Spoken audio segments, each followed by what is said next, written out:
When they detonated the bombs in Hiroshima and Nagasaki, that's when UFOs started coming. And all the UFO activity ramped up substantially. And Why do you think that is? Because I think they realized we have nukes. Like, these crazy motherfuckers that just wipe out whole cities with nukes. These fucking assholes, they had to come down and go, whoa, whoa, whoa. What are you doing, man? What the fuck are you doing?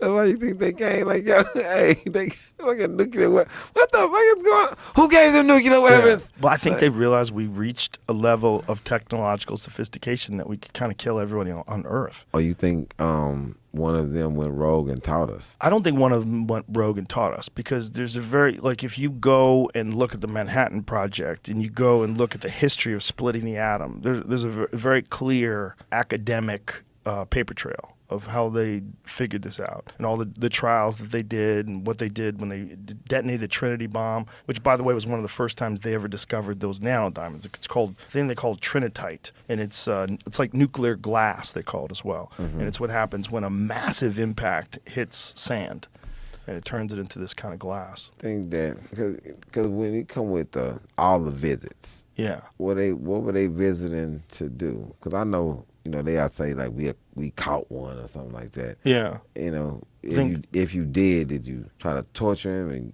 get stuff out of him? What would be the thing? But what were the visits if they wasn't teaching something? Cause I believe in it. I just don't know what they were visiting to do. Well, the way I describe it is there's a great show on Netflix called Chimp Empire. And Chimp Empire is all about these scientists that are embedded in this chimp tribe. And they've been there for 30 years. Because these scientists have been there for 30 years, the chimpanzees behave like there's no people there. They can get within 20 feet of these chimpanzees. Chimpanzees, as long as they don't eat in front of them, and as long as they never present any sort of danger, raise their voices, and as long as they just stay back, the chimps don't pay attention to them at all. They just go throughout their life. And so these scientists are observing these chimpanzees, and then the cinematographers captured all of this. I think the way we treat chimpanzees is probably, and they let them kill each other. They do wild shit to each other, these chimps. They engage in territorial warfare. They fight over access to fruit. I think the aliens would treat us the same way. I think they would observe us, but not do anything. And I think if we did something fucking dangerous, like nuclear bombs, then they would go, whoa. Okay,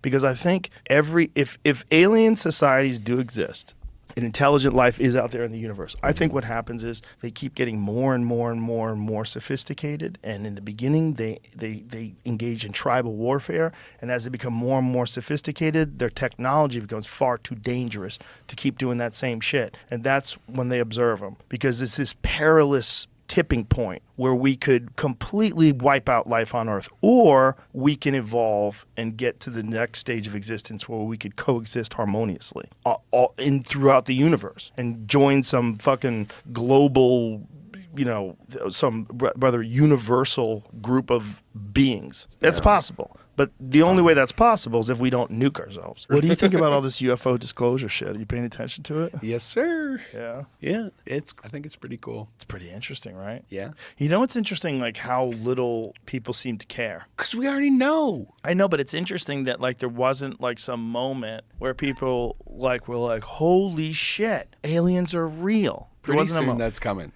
You think? I think it's because of this slow trickle, it's going to be, we just accept it. Well, they try to normalize it with like War of the Worlds, which is like the or Battle of Los Angeles and shit like that. That was a real fucking thing that happened. The pictures of Battle Los Angeles is crazy. What happened exactly? There's this big object in the sky, and we're shooting machine guns at it. We got spotlights. This is like in the 50s, maybe? Look at this shit. Wow.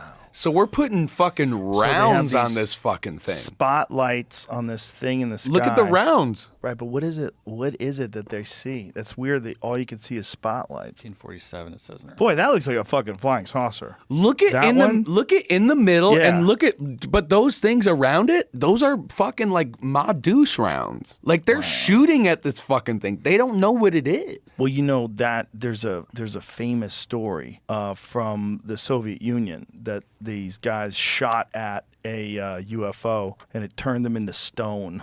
Is it true? I don't know. The CIA investigated it. Here, I'll send it to you, Jamie, because I sent it to Jeremy Corbell. That's what I asked him. Fuck, I should have had links, Jamie. God damn it.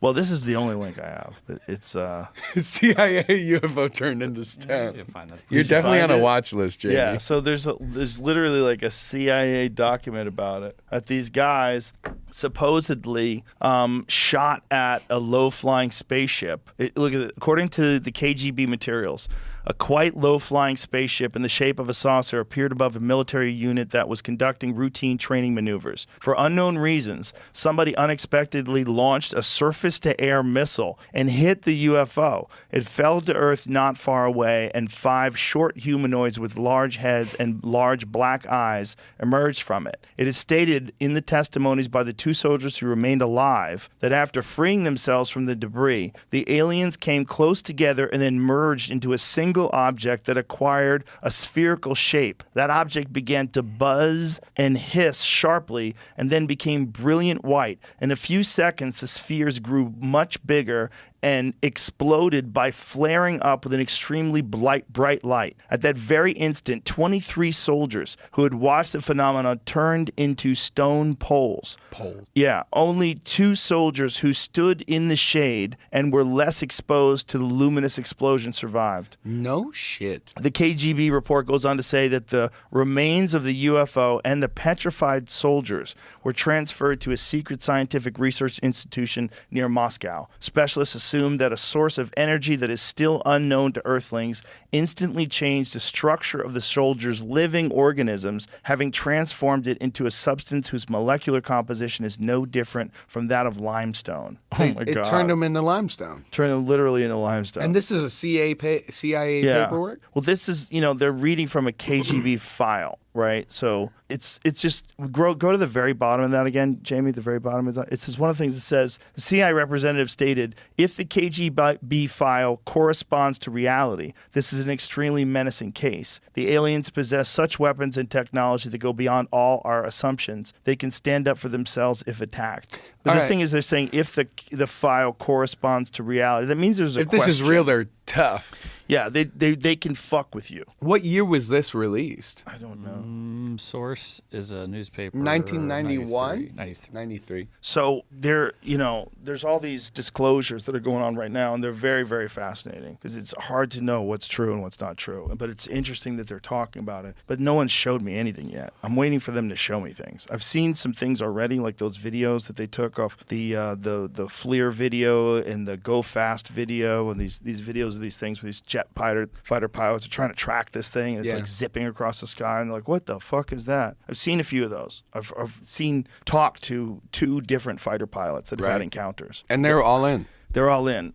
I think there's a real thing going on. What that real thing is what's confusing to me. I think some of it has to be ours. I think some of it has to be like super advanced drone technology that we don't want everyone knowing about, and it's probably some black ops shit. But I don't think that's all of it. I think it's also possible that we've been visited. It just makes sense. It sounds so stupid. That's part of the problem of even talking about it, because it sounds dumb, because there's no evidence. So you have to believe in something where there's no evidence of it other than like some blurry photographs. But then when you just think about the size of the universe itself and the fact that we exist here on this planet. We're real. We know we're real. What if it's fucking a Martha or whatever, and they're from fucking the center of the earth, and the holes in the poles or whatever, north and south, and that's where the holes are, and that's why Google Maps blocks it all out and all that shit. Well, that would be a great theory before cell phones, like that. But it's not there. You still can't see it. Yeah, but you can with satellites, and also flight pattern. Like the people that copy and paste. By the way, you know who doesn't think the world is flat? Pilots. True. Or anyone who's been in an airplane. They fly around, these motherfuckers. They know where they have to go. They know the flight patterns. And you look at it. Yeah, you look at it. Yeah. Also, by the way, everything's round. Go out in the fucking sky and look at Mars, look at Jupiter, get a telescope, look at all the stars. Notice how everything's round? Seems like there's a pattern going on. Yeah. Why would this be different? This ass is round. Yeah. Those ancient aliens type folks that really want everything to They want everything to be ancient aliens, and I've been accused of, how could I not accept this or that, Me too. because people get mad about those yeah, they theories. get really mad at me, and They're they the say, nastiest. Yeah, they're nastiest, and they'll even tell me, well, this supports what everything you've been saying. I don't care if it supports everything I've been saying. If it's not real, it's not real. If the evidence isn't there, it's not, you know. It is fascinating that they do dig up these ancient structures and the Machu Picchu and all these different places where, like, wow, these construction methods are really pretty impressive. Incredible. What was going on back then, but they always want to tie it to aliens. They always want to tie it to aliens, which I think is I hate to use this term, but sort of a cop-out. Yeah. I mean, well, it's a business. It's a business. Well, that's what it gets down to. Yes. A lot of this is business. People want to sell their books. They want to sell their conferences. They want to sell their DVDs. They want to sell their YouTube videos.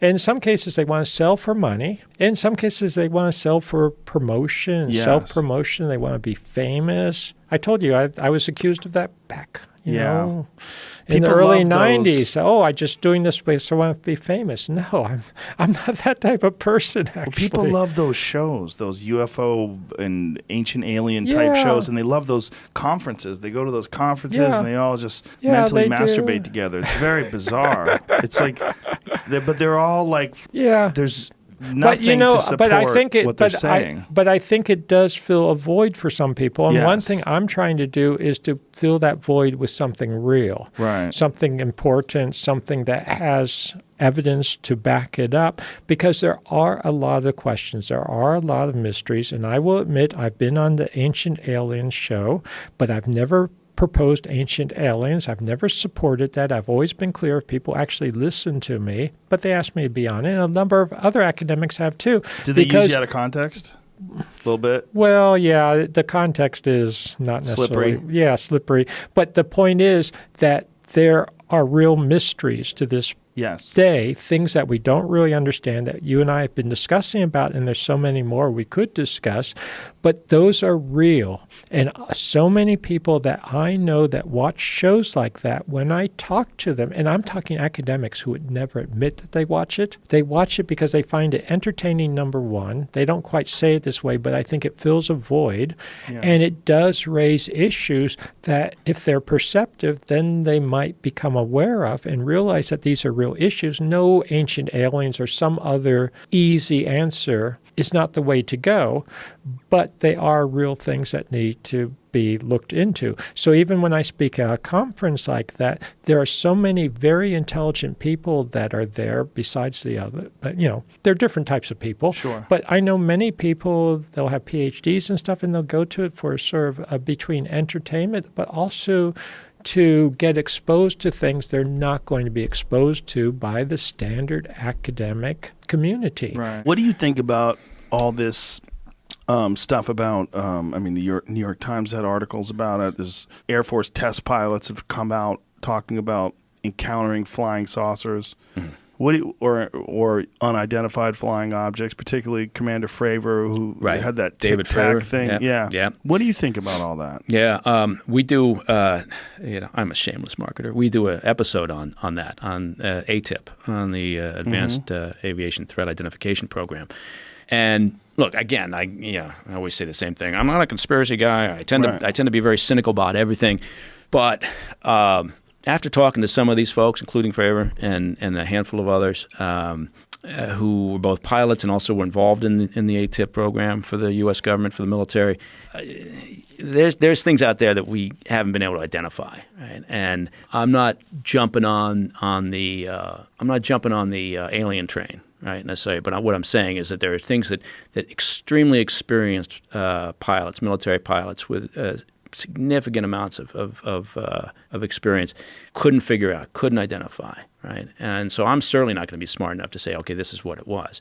Was it a foreign government's experimental aircraft? Was it something? I don't know. But what I do know is that the U.S. government took it seriously enough that they developed their own internal program within the Pentagon to try to sort out the wheat from the chaff, right? And say, okay, what do we actually have to worry about? In part because it's a national security issue, right? If there is a aircraft or if there's something up there that a military pilot sees, for instance, that can't identify. All right, well, we have an obligation to figure out what that is, because if it's a hostile foreign government's efforts to develop, craft that we don't know about or propulsion systems we don't know about, then yes, we should be working on that issue. The problem has always been that once you talk about that, then people immediately go, oh, aliens, huh? Area 51, and it kind of gets dismissed. Yeah. But there was a much more serious effort than I knew about before I started working on this thing. And so I don't know. I think, I've got an open mind about that. It's like that old, thing about how can we really be the only people out here, right? Or life forms out here. I don't know. That seems a little obscure for me to believe. It seems unrealistic. Yeah. So, but when a guy like Fravor, that's the thing. When someone who's that rock solid comes out and tells the story, and he's not deviating from his story, he's not a guy who's trying to make money. He's just, and he doesn't have a history of telling fantastic stories. And he knew what it meant when he was going to come forward and talk about this. And you've got the gun cameras. And you've got the radar operators who also saw the same thing. They saw it, and they said it was actively jamming their radar. Yeah. Which they said, what the fuck? And then the way it moved from 60,000 feet down to like 200 feet in like less than a second. Yeah, and no signs of any propulsion system. Yeah. No, there's several things about that leave you scratching your head. Again, I'm not making a case one way or the other. The point of this is to kind of use the money trail as a way to get inside some of these programs, and then to the degree that you can, to the degree that you can talk about things that are declassified, not necessarily try to make a case. We're not trying to say it is this or it is that, but I think we're presenting a lot of interesting information that, again, with this situation with Fravor as an example, you come away from it and you think, okay, I'm not dismissing anything at this point. Just it would be I think foolish to or anyway. So interesting stuff. But was that ever anything that came up during your career? No. I was pretty much straightforward. Pound the ground through some counterinsurgency operations, counter-narcotics, counter-terrorism operations. We never did any counter-alien things. That must have been that was a different operation. That was on a floor we weren't allowed to go onto at the headquarters. Seems like if we had to admit it was real, if it was something that was real, and we were being contacted on a regular basis, or at least a semi-regular basis, that would change the way everybody feels about everything. Yes. Remember when Reagan gave that speech? Mm-hmm. Maybe I think it was the United Nations. He said, imagine how easily we would come together if we were faced with a threat from an alien world. Right. And everybody was like, oh my God, he knows something. Yeah. The aliens. He's about to spill the beans. Yeah, that's what we were hoping. No, all the UFO dorks like myself. Well, but think about it. I mean, think if that did come out, which is what part of the allure, right, is the idea that the government's been keeping this from us for all these years, and you think about what that would mean. Not just obviously, oh my God, really, there's something going on out there, but then sort of that breakdown in trust. Not that it's not happening already in terms of the government and its ability to play square, but. Yeah, I mean, look, Area 51. Area 51 was scouted out for use as an experimental, test site for aircraft, and made perfect sense. Well, then you get all these experimental aircraft being developed out there and flown, some successfully, some not, and locals, see this shit. Locals being a fairly good-sized region because of the distance on these. And, it's understandable how you start getting some of these stories. But, having said that, I sat down with Fravor, right? We talked about this a lot for this one episode. And I talked to several others. And, again, I come away and I'm not sure what to think. But, again, I'm not closing the book on anything at this point. See, the way I looked at it is if these were unique expeditions from another planet, or whatever it is that comes here, some alien spacecraft, all they'd have to do is come here once or twice. Get fed up. Well, not even that, but I used to have a bit about it, how Earth is the Tijuana of outer space. They only come down here when they're fucked up and they want to see a show. That's why they don't stay. They just come down and they go, what the fuck? Like, no one's doing any science expeditions to Tijuana. I'm not going back there. No way. Not unless I'm drunk again. Yeah. Well, I was just thinking that if they were going to come down here and examine us, I mean, they could just do it a couple of times, and people have these stories, and everybody else dismisses it. Like, where are they? Where are they? I don't see any aliens. Yeah. Because you really wouldn't, and you probably don't. If they're capable of moving at the speed that Fravor described, where it was just impossible to track with the human eye, like they're not going to view us as a threat. No. Yeah, they're not going to. They think we're a threat. I think they're just. I don't know. They're not going to look at us and say we want to steal their technology. It's the most fascinating thing to me. Out of all the weird what ifs and who could do this and how could that be true, the alien one is the most fascinating. Because if that was real, and if we somehow or another one day get some undeniable proof, like the Fravor film, the film footage, the gunner footage, the radar footage, that's pretty goddamn compelling. But man, if there was something like off the charts, Tesla believed it. Tesla believes he was getting signals from some other either some other planet or some other life forms. He had some weird shit that he wrote that's hard to decipher about what he. See if you can find that, because that's a very interesting thing, Jamie. See if you can find what did Tesla like. Tesla had a take on receiving information from other galaxies. He had this take on where some of his inventions were coming from. It's like what or some of the transmissions that he would receive. I mean, god damn it, wouldn't it have been amazing to talk to that guy? Yes. Imagine having Nikola Tesla on the podcast. Oh. Who knows, man? Maybe you still can one day. Maybe bring him back. Yeah, bring him back. Or like create an AI Tesla. I think a lot of people have that feeling, and some of them just don't come out of the closet, so to speak, with it because they're afraid they're going to get judged or ostracized. I think a lot of people feel like they have a direct contact with some kind of sentience that isn't embodied inside of them, and it's giving them ideas, and they're just terrified to put it out to the world because it sounds like you're fucking nuts. His claims of receiving signals from outer space were proven right a century later. Ooh. During the summer of 1899, Tesla set up a field laboratory in Colorado Springs, Colorado to the possibilities of using high altitude stations to transmit information and electric power over long distances. 1 July. This is not what not I'm it? talking about. This is about just signals, not like him getting. Oh, okay. Where is the signals? This is like radio signals. Oh, that he was getting radio signals from other planets. After the ruling out, I think this is about sending. After ruling out solar and terrestrial causes, he concluded the signals must be from another planet. He had a seizure and had a vision, which is what, like, that's a... Yeah, well, here it says, on 1 July day, while tracking lightning storms. Oh, so it's actually equipment. His equipment picked up a series of beeps. After ruling out solar and terrestrial causes, he concluded the signals must be from another planet. The following Christmas, in response to the American Red Cross's request for a prediction of the greatest scientific achievement of the coming century, Tesla wrote, "Brethren, we have a message from another world, unknown and remote. It reads, 1, 2, 3. In 1996, scientists published a study replicating Tesla's experiment and showing that the signal was in fact caused by the moon low passing through Jupiter's magnetic field. Holy fuck. He was picking up a moon passing through Jupiter's magnetic field. Yeah. But he had woo ideas too, man. Oh, yeah. He was in love with a pigeon. He's in love with a pigeon. Not just that, though. He, like, I think he did think he was in contact with, like, some kind of sentient intelligence, for sure. Why not? Why wouldn't you think? If you're that smart, imagine how smart he was in comparison to, like, a regular dope. Hey, mister, you want to buy a paper? You know, those people from back then. Some fucking dude selling papers in the corner, and then the greatest genius the world's ever known up to that point. Yeah.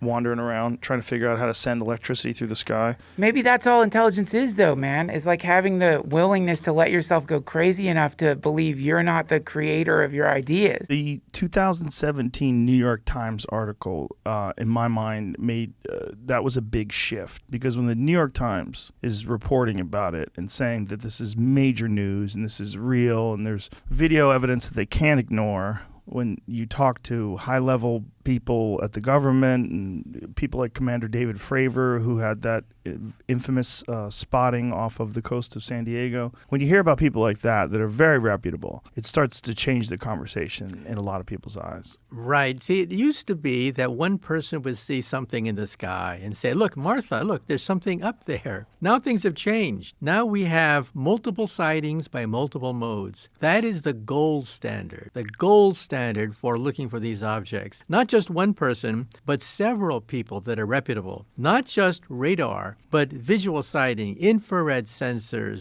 telescopic evidence. Now we have multiple sightings by multiple modes. And so the burden of proof has shifted. It used to be the burden of proof was on the people who believed in UFOs. They saw something, prove it. Now the burden of proof has shifted to the Pentagon, to the military. Now they have to prove that these aren't extraterrestrial. And so I think there's been a sea change in the last just several years. 50 years ago, there was a congressional hearing, and it was coming out of Project Blue Book. And there was a lot of laughter and a lot of jokes about little green men in outer space. 50 years ago, that's the way it was. Now things have changed. Now people are looking at are they a threat militarily? What kinds of sensors do we have? What kind of metrics do we have? We now have frame by frame an analysis of these objects. These objects travel between Mach 5 and Mach 20. That's 20 times the speed of sound. These objects can zigzag, and we can measure the g-force inside this object. The g-forces are several hundred times the force of gravity. In other words, any living person's bones would be crushed by these objects, so they're probably drones of some sort. These objects can drop 70,000 feet in a few seconds. Think about that. It can drop a tremendous distance in just a few seconds, and they can go underwater. This is something that we didn't realize before, but yes, they can actually go underwater. And they also move without creating an exhaust or breaking the sound barrier. So these are things that we can now document frame by frame looking at these videotapes. So for yourself, what was the shift? And how did you feel about UFOs, say like 10, 15 years ago? Well, there is this giggle factor, and it's the third rail, of course, of your scientific reputation if you believe in these things. But the evidence is accumulating over the last several years. Now, when I was first approached by Carolyn Corey, the producer of this film, A Tear in the Sky, I was skeptical. I said to myself, come on. I mean, 5 days? 5 days you're going to look for flying saucers in the sky? What happens if the aliens are camera shy and they don't show up in 5 days? So I was pleasantly surprised when they actually found something. They actually have photographic evidence of objects that can gyrate just the way the Pentagon has said. And so we now have a sea change. A center of gravity has changed with regards to looking at these objects. We no longer simply look at one individual seeing something in the sky. No, we demand hours of videotape, multiple sightings by multiple modes. That's the gold standard now. So what do you think is happening? Do you think that this is something that maybe another government from another country has created that far surpasses our abilities, or do you think that this is coming from somewhere else? Well, the Pentagon has listed, I think, 5 different options. One option, of course, is that they're weather balloons or something that's an artifact of our space program. Maybe a piece of rocket that is plunging back into the Earth's atmosphere. That's one category. Another category is anomalous weather events. They happen, and they have to be looked at very carefully. But the last option is other. That is not just the Russians or the Chinese, because these objects apparently can gyrate faster than what the Chinese and the Russians can muster, but it opened the door to the possibility of other. They didn't specify what other was, but you can fill in the dots yourself. Now, one possibility for other is hypersonic drones. We see that in warfare now. The Russians in the Battle of Ukraine is actually using hypersonic drones to hit targets inside Ukraine. To be hypersonic, you have to go faster than Mach 5. Anything faster than 5 times the speed of sound is called hypersonic. And so the Russians are now fielding hypersonic drones in warfare. But you see, this is something just in the last few months. These sightings, they go back decades into the past, with objects executing these gyrations decades ago. And that's why you have to take them seriously. You and I have some shared interests, clearly, in the world of UFOs. But I want to talk, most people know of you because of Bigelow Aerospace. They know that you're this billionaire investor and you're a very successful businessman, but you have a deep fascination with UFOs.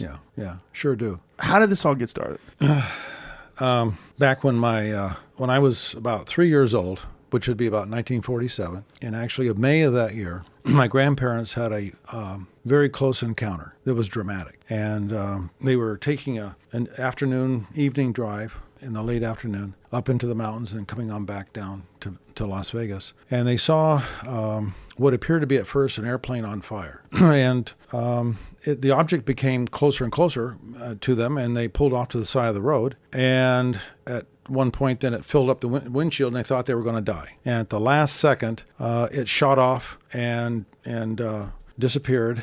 And I learned of this story when I was probably 10 years old, and because I was 3 at the time. And my mother had told me this story. So I approached my grandfather, and he wouldn't talk about it. Now, after all these years, like 7 years have gone by, because I was intrigued with it. And so I went to my grandmother, and she only would say a few words, but she wouldn't talk. So I got the story from my mom, and my grandfather had to sit on the side of the road there in the car for a while to recompose himself, and because they thought they were going to die, and then he finally was able to drive on back to Las Vegas. So that was the beginning for me. Did he ever describe what you said? It looked like a plane on fire, but like, what was the shape of it as it got closer? I don't recall any kind of shape that my mother described. I don't recall that.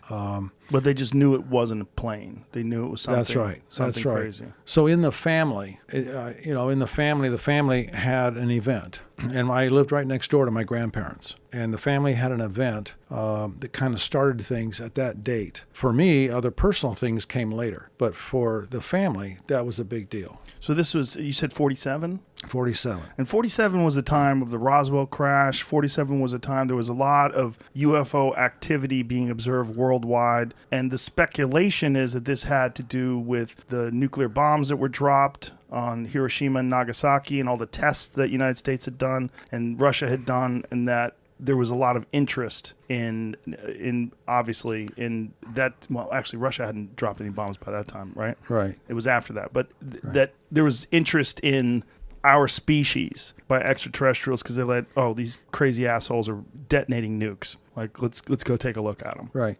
Well, you had so-called Foo Fighters during the war. These lights that were following bombers, and the tail gunners were the ones that saw them most often, of course, and that happened through the war, and then of course Roswell. But before that was Ken Arnold, right? In about June-ish, and then in July 8th was Roswell. And there's a direct uptick though from the Trinity experiments, right? I think I gather my feeling simply is that. Without any kind of other evidence or proof that was a huge stimulus. Yeah. So this was around that time, and you had heard about this as a part of family discussions, right? And so that sort of ignited the fire initially. Yeah. And I started asking my friends, as I say, when I was about 10, have you any reports in your family of anything? And by golly, a couple of my close friends told me things that they had never told me before. So that wasn't necessarily an exclusive event, is what I'm saying. Other people in Las Vegas had seen things at close proximity as well. Now, your relationship to this is obviously something that you've carried for so long. It's been an obsession of yours for so long. Yeah. It started with this, but what personal experiences, if any, have you had? Well, when I was probably 7 or 8, I used to have what I chalked up all my life to just being silly dreams. And I had maybe 5 or 6 of these dreams, and I could never make sense of them. And I would be laying in bed on my side, and typical dream, always the same. There would be 3 short somethings in a kind of monk robe, and so I couldn't see any face, couldn't see any appendages. And these 3 whatevers were standing there, and they were not too far from my eye level as far as the heights and so forth. So these like child size? Yeah. And so there was nothing I was an avid comic book reader, but there was nothing in the whole genre of comic books that related to that, or movies. And we didn't have television in Las Vegas till 53 or 54. And even after that, it was terrible broadcasting. at first. But so it made no sense to me. And so over my lifetime, I never mentioned it to anybody, including my wife. It's funny how you keep things secret and just kind of for no good reason. Maybe I would be embarrassed to talk about it. But I finally thought, well, maybe it was just dreams. Maybe it was something else. And so that was a first event personally that I had at that time in the subject. When did you start to connect the idea of these tiny people or human-like things with extraterrestrials? Well, years later, when I began to start my process as a researcher and as a student in the subject, and began to talk with people who made it their business to be experts in abductions. And the more I got into the field and sat writing out questions for the researcher, for the therapist who would be asking the questions, and I'd be sitting there watching the process. And just over time, I thought, well, maybe there was something more to it, but I'm better off not knowing anything, so I'll just block it off and forget about it. Yeah, we talked last night about John Mack a little bit, the Harvard... a great guy. Yeah. And he did a lot of these sort of hypnotic regression sessions with people where they describe very similar scenarios. A multitude of different situations. The abduction phenomena was very proliferate in the population, it seemed like. Even we did a survey called the Roper Poll, and we repeated it 3 times so that the margin of error was really reduced to like 1.5%. And abduction researchers came up with the 10 questions, and so we distributed that, and the conclusion was a fairly relatively sizable percentage of the population had some kind of experiences, according to them, according to the researchers, and according to the poll. I am not qualified to speak to the accuracy of whether the questions were that relevant to the conclusions or not, but that's what they said. And and I had in my own research found people that I put them through regression. Not personally, but I found a hypnotherapist that could do that. And I found a number of people just here, there, scattered around, maybe somebody in my own staff. And they would come up with these stories and these events. When you discuss the cosmos, maybe the single most intriguing possibility to us as human beings is what other intelligent life, if any, is out there. And how interesting is that to you? Because you spend so much time studying the fundamental particles of the universe itself. How interested are you in the possibility of other intelligent life forms? Or have you just put that out into it's just so ridiculously unlikely or so far away from us that we're probably never going to make contact? Well, you see, it's not so... There's this SETI program where they're looking to see whether they can see signals from distant civilizations. The problem there, from my perspective, is that although they might be out there, they've got to have had a real head start on us before you would see them. Of course, they might have done so. But then, I don't know. You see, actually, Vahir Gurzajan, who's my Armenian colleague, and who looked also for these ring-shaped things, and looked at them in a different way from the Polish people. But... we seem to have seen something there, but we wrote a paper in which we speculated on beings from the previous eon communicating with us.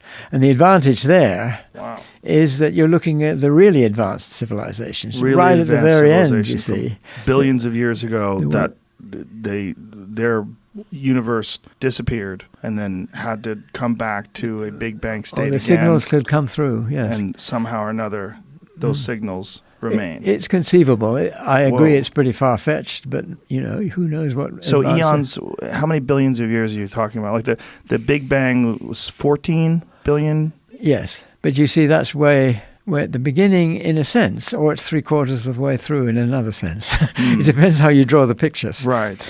In the sense of interestingness, or in the conformal picture... we are already 3/4 of the way through. So 14 billion to now. So we have how many billion left? You can't count it as years, you see. The trouble is it's a cheat. It's a cheat. The year count is as much as you like. It depends on something else. The mass has to fade out, and how you measure time becomes problematic. Mm-hmm. And it's either infinity, you see, which isn't much use, or you might have a different definitions of time, which depend on what particle you're using as your clocks and things like that. So are you essentially saying that it's entirely possible that we are the furthest in terms of our technological achievement and our understanding of the universe itself? It's possible that we're at the front of the line, that there might be some other intelligent life forms in the universe, but they might be behind us. Well, they would have been... I mean, I'm not saying they got through, you see. Well, Right. maybe they have techniques for getting through, but that's a bit hard to imagine. But maybe information from them could get through, and maybe You mean from the previous eon? Yes. Oh, they might have got through, like somehow or another survived. Yes, but it would have to be in the form of photons or something. Yeah, no, you could. It's not. I'm talking about ridiculous speculation. Sure, now. but So, encoding information Yes. into photons? yes. Wow. It's conceivable. Sure. Now, I don't want to say that I see it happening or anything, but it's not out of the question that they could develop some technology which would get information, which might be them in some sense, across in the form of photons. But you're not optimistic about current intelligent life somewhere in the universe? Not too optimistic, just because, well, maybe it took us a long time to get going because the dinosaurs were there for a while and somebody might have got in there earlier in their different planet and they could have got there quite ahead of us. It's conceivable. I'm not going to rule it out. I'm just not terribly optimistic about it. No, I think it's worth doing. It's worth looking. Yes, but it's not something that you're really curious about. I'm expecting. It's not so much. I'd be curious certainly, but I'm not expecting it, I guess. Is it just because of the overall lack of real evidence and it's just not an attractive thing for you to pursue? It's quite attractive. It certainly would be. I don't if know. it was I've here. just been doing other things, and I don't know. There's enough to do in the world. I haven't really come to terms with it very hugely. So I know there's this activity, and I'd be interested to see if any kind of, if there was this thing that came past that some people speculated was sent there by a different intelligence, which came quite close in our solar system. Oh, that was that strange-looking cigar-shaped. Yes, that's right. Yeah. I mean, I don't see any real reason to believe it's a alien spaceship. Was it because of the way it was traveling? That was the idea? It was something. Something curious about it? Serious people did suggest it might be something sent by an alien civilization. Well, it's worth, if one could connect with it in some way. But I don't know. I guess it's too far away now. Well, it's another thing that's so uniquely fascinating for us, the concept of another life form out there. Oh, sure. Yes. Bob Lazar, what he's talking about. Like, I wanted to know with the Bob Lazar thing. I wanted to know, first of all, I want to be around him and see if I could smell bullshit. Did you? Okay. No, I didn't, man. That was what's weird about it. Not only did I not smell bullshit, I went over all of his interviews. He hasn't done a lot, but he's done enough. And he's done them over the course of 30 plus years. And it's alarming how consistent his story is, which is really weird when you think about, you're talking about back engineering alien crafts and working on a top secret government test site that's carved into the side of a mountain and to camouflage it from satellites. It's such a wacky story, but the guy really did work at Los Alamos Labs. He really is a propulsions expert. He really is a scientist. Did he really work on back engineering UFOs? I don't know. But the way he described their motion is exactly like what's been observed by some of these pilots that have these videos that they've captured. And I just love that, like NASA, I've been hearing from a bunch of folks they're legitimately like funding research, and there's people really taking this seriously of UFO sightings, investigating them. Yeah. Like adding more and more sensors to collect data from just observing at higher and higher definitions.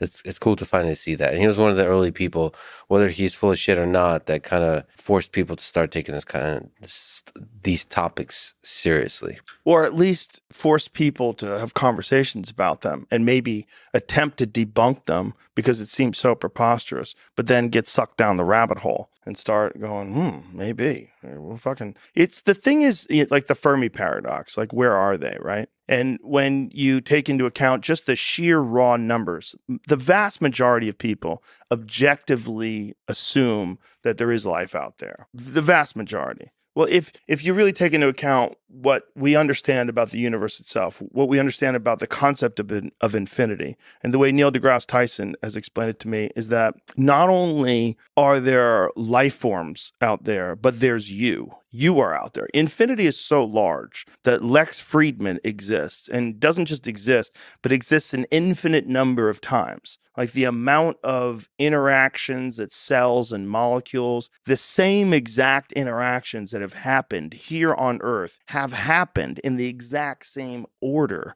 an infinite number of times in the cosmos. Well, first of all, it's not certain that that's true. It's possible. It's possible. Like Sean Carroll, especially with quantum mechanics, based on certain interpretation of quantum mechanics, that's very possible. But the question is, can you access those universes? Right. And so, how far away are they? The more sort of specific, practical question is: this local pocket of the universe, our galaxy or our neighboring galaxies, are there aliens there? What do they look like? Right. Are they? So you can have this panspermia idea, where a much larger, like daddy civilization, rolled by and just planted a few aliens at a similar time, like Prometheus. Yes, Yeah. a different, throughout the galaxy, and those are the ones we might be interacting with. They're all kind of dumb. As we are, relatively, maybe a few million years apart. And then those are the ones we're interacting with, and then we have a chance to actually connect with them, communicate with them. Or it could be like much more wide open, and you have these gigantic alien civilizations that are expanding very, very quickly. And the interesting thing is when you look up at the sky and you see the stars, that's light from those stars. We might not be seeing the alien civilizations until they're already here, meaning... Right. Like you start expanding, once you get really good at expanding, you're going to be expanding very close to the speed of light. So right now we don't see much in the sky, but there could be one day we wake up and it's just like everywhere, and they're here. Right. Right, because the amount of time the light takes to reach us. Yeah, and then the thing that I've been really fascinated by is these alternative forms of transportation that they're discussing, like the ability to harness wormholes and the ability to do things that a Type 3 civilization is capable of. I had Michio Kaku on my podcast recently. Yeah. Fantastic. Love that guy. He's so good at taking extremely complex concepts and boiling them down for digestion and saying them in a way that other people can appreciate. And not being hesitant about saying wild, crazy shit that's out there, but grounded in what's actually possible. This is one of the things that they say, people that have been abducted. I had Travis Walton, this guy. I've seen. I've watched it. His bobblehead. Yeah, I've watched it. Very compelling in his descriptions of his encounter with these beings. But one of the things that he was saying was they were talking to him, but it wasn't with words. Like they were communicating with him, and he understood what they were saying, but it wasn't. They weren't saying things like, "Hey, Travis, why don't you relax? Because we're here from planet fucking whatever it is." The information was flowing faster because it was like boom right away. What I think, you get it. Yes, right? They were explaining things to him in some sort of a telepathic way. Wow. And it was mind-blowing to him. And I think that that's probably the future of communication. Just like you can transmit information from phone to phone, right? You can call people. They're nowhere near you, but you can talk to them. You can send a video to someone. It's going through the air. It's just data, right? It's just information. Do you think Travis and Bob Lazar and all these guys that have extraordinary claim believe what they are telling you? I don't know if what they believe is true, but what do you think they believe what they are telling you in a way that they're not lying, they're telling the truth of what they're believing? I can't tell for certain, but I believe Bob Lazar. I believe what he's saying is true. I believe he's telling me. Now, Bob, he had one moment where he was passing by a window and he said he saw something that was small and these people were standing over it, and he didn't know if it was an alien or whether it was some sort of a form that they were trying, like a doll or something that's supposed to represent the size of an alien or some sort of a model of an alien. But he remembers he looked briefly through a window and he saw something small. He didn't see it move around, didn't see it talk, so he doesn't know what he saw. Yeah. Because in his world, as he explained it, when he was working at Area 51, Site 4, that's where he worked, he said that it was very compartmentalized. And his thing was one of the problems with them trying to figure out, now this is assuming he's telling the truth. Yeah, of course. One of the problems they were trying to figure out was how to back engineer these devices, these ships. But the problem was they weren't allowed to communicate with other people outside of this very limited group of people that had access to these vehicles. And the people that were involved in the metallurgy were not allowed to communicate with the people that were involved in whatever the propulsion system was. They didn't understand what they were trying to decipher these things. But he said, and if you listen to the podcast that I did with him, that it didn't work because the scientific method requires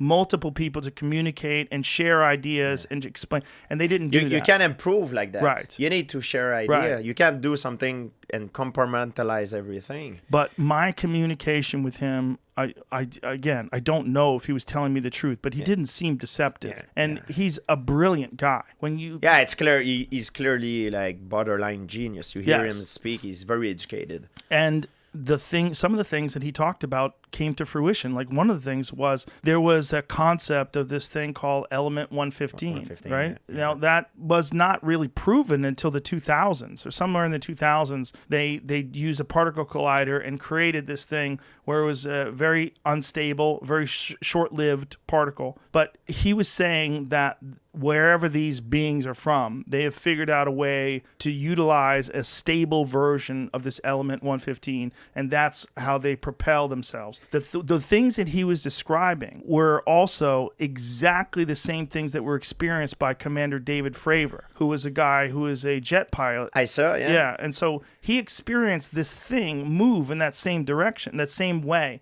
where there was no visible propulsion system, but they tracked this thing going from 80,000 feet above sea level to 1 in 1 second. So that's the amount of time that it takes radar to track this. So it might have been less than a second. Yeah, this thing traveled from 80,000 feet to 1,000. No time. To 1 feet. It's like that thing with the hand. He says he measured the distance between the bone and when you get in, you put your hand in it and measure the distance between your bone and the scanner. Yeah. Yes, the scanner.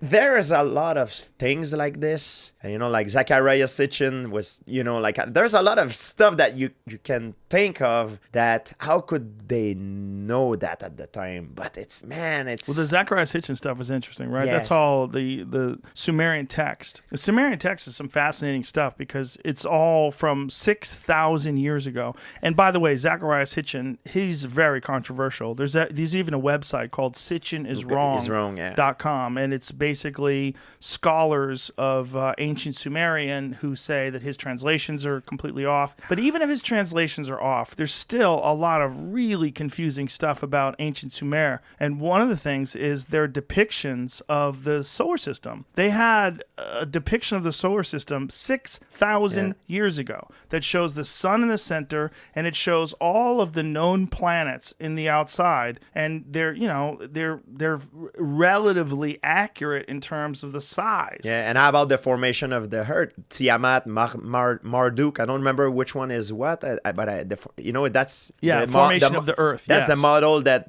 we use today. Well, the scientists... The asteroid belt, yes. That's the model that we use today. How did he know that at that time? I don't know how they knew that. When you're saying it's Earth 1 and Earth 2, and what that means is that there was an original version of Earth, and then Earth was hit by another planet at some point in the distant past, and that's what created the moon, and that's also what created the asteroid belt. But the question is, why would we assume that it's a biological entity? It doesn't have any windows. It's this round thing that looks like a Tic Tac. If there is some sort of advanced propulsion system, some revolutionary way of moving through space and time that the U.S. government has developed, in some Black Ops program, that seems very likely impossible. That seems more likely than aliens visiting us. But there's more than one incident, and there's a lot of these things. And the possibility of alien life in the universe, although we've never experienced it, seems rational. It seems very rational. And if you were going to study an emerging civilization that is both primitive and warlike and yet insanely technologically advanced, to the point where they have nuclear weapons, they can transmit video through the sky, they have propaganda, they have tracking of their citizens, like that's us. That's us right now. And while we are these territorial primal beings with fucking nuclear weapons, this would be a good time to start exposing yourself. Yes. And to stop this nonsense. Insanity. Yeah. And look, the reason why we named the rooms at our club Fat Man and Little Boy is because in UFO lore, that's when they started showing up. After the detonation of the atomic bombs in Japan, that's when the UFO sightings ramped up. And they ramped up mostly in the U.S., right? Yes. So that's interesting because the U.S. was the nuclear power. So. And we were the one who was doing a lot of fucking testing. Yeah. You know, and also we have all these military bases. Who the fuck has more military bases than us? No one. Who has more nuclear weapons pointed at other people than us? We have them all over the place. And there's all these multiple sightings and eyewitness accounts of like very credible people who say these things have hovered over military bases. It'd be pretty cool if these aliens were benevolent overlords and they were like, hey, my children. Yeah. You know? Or maybe even so advanced intellectually that the concept of an overlord is preposterous, and they're just biological management. There's just the gardeners tending to make sure the weeds don't get out of hand and just like let this process continue to play itself out. Because this process of technological innovation it's the everything that humans do. And I don't know if those people are telling the truth. Because if the people that are telling the truth that there's biological entities, and this is what Jackie Gleason said that Nixon told him, and Nixon took him on they were drinking. You know that famous story? No. Who knows if it's true? It's a legend. But the legend is that Jackie Gleason and Nixon were drinking, and that Nixon said, you want to see some fucking aliens? And they get on Air Force One, and they fly to some Air Force base, and they go to a place where they have a crashed UFO and they have biological beings that are in freezers. And Jackie Gleason sees this. And Jackie Gleason, after that, has a house built in upstate New York that looks like a UFO. He became obsessed with UFOs after that. There was a house, it was actually for sale at one point in time. Yeah. So he has this house that he had shaped like a UFO. And this is like, who knows if this is a true story? Yeah. Right? Because it's like, it was kind of sort of disputed. His ex-wife told the story or something like that. I forget. I think that kind of thing is actually impossible to keep secret. No, I don't think so. Really? No, I don't think so. You think at all. generational, like generations of government bureaucrats can keep something a secret? Sure, I don't they think tell the people at the very highest level know about it. It's very few people. It's all very compartmentalized. They're always, they monitor everyone's phone calls, everyone's emails, everything everyone does. Impossible. At a top secret clearance level. No way. Impossible. I don't think you're right. Totally impossible. You're definitely not right. I think it's impossible. Listen, man, they can keep secrets. When? People Which at high ones? levels of military can keep secrets. Yeah, but people they're always rotating out. They're retiring. They're dying. Yeah, they probably wind up fucking Hillary Clinton and a lot of those dudes. Hey, listen, dude. This is not the. That's a this is verb. not Conspiracy Social Club. This is the Joe Rogan experience. I am not willing to relinquish the idea that they could keep that secret. Well, that's because it's fun to believe in. Yeah, but it's not just fun to believe in. It is possible. It's a physically possible thing to do, especially if you have the right people and they're indoctrinated in the right way with top secret clearance. And by the way, it's not like these people don't tell their friends.